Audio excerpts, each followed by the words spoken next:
పెద్దల యొక్క ఆలోచన తీసుకోలేదు. పెద్దల యొక్క ఆలోచన ఎలా ఉంటుంది? చక్కని మార్గంలో నడిపించేటటువంటి ఆలోచన, చక్కటి ఉన్నతమైనటువంటి స్థితిలో నడిపించేటటువంటి ఆలోచన. ఎటువంటి ఆలోచన ఉన్నటువంటి పెద్దల యొక్క ఆలోచన పక్కన పెట్టి తనతో పాటు ఉన్నటువంటి మరి సమకాలికులు, తన వయసుతో ఉన్నటువంటి సమాన వయసు గల వారి యొక్క సలహా తీసుకుని వాళ్ళకి మరి దురుసుగా సమాధానం చెప్పాడు. ఇప్పుడు దురుసుగా సమాధానం చెప్పడానికి కారణం ఏంటంటే, మనకి దుష్టుడు ఏం చేస్తాడో, దుష్టుడు మంచి దుష్ట సాంగత్యం మంచి నడవడికను చెరుపుతుంది. కొరింథీయులకు రాసిన మొదటి పత్రిక 15వ అధ్యాయము 33వ వచనం చూడండి. కొరింథీయులకు రాసిన మొదటి పత్రిక 15వ అధ్యాయము 33వ వచనం. మోసపోకుడి, దుష్ట సాంగత్యము మంచి నడవడికను చెరుపుతుంది.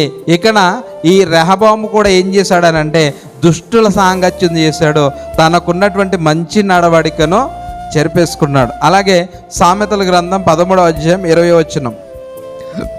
సామెతల గ్రంథం 13వ అధ్యాయము 20వ వచనం.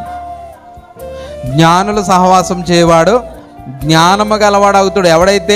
ఎవరైతే మంచి వాళ్ళతో, జ్ఞానము గలవారితో సహవాసం చేస్తాడో వాళ్ళు ఏమవుతారు?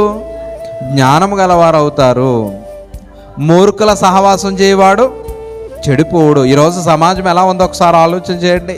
ఈరోజు సమాజం ఎలా ఉంది?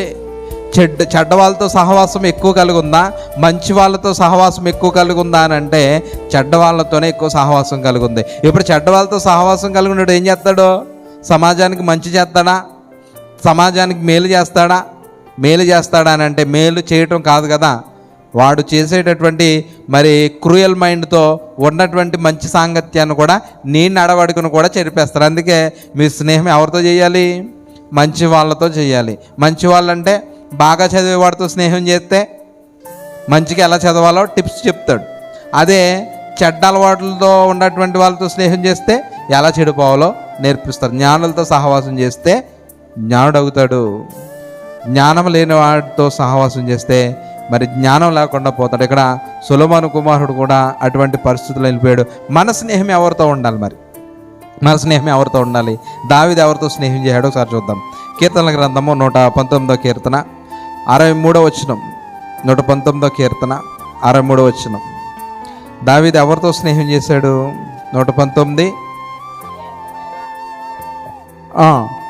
చదవండి. అనుసరించి వారికి నేను చెలికాడను. ఎవరికి చెలికాడినా? నీ యందు భయభక్తులు గల వారందరికీ. అంటే మన స్నేహితులు ఎలా ఉండాలి?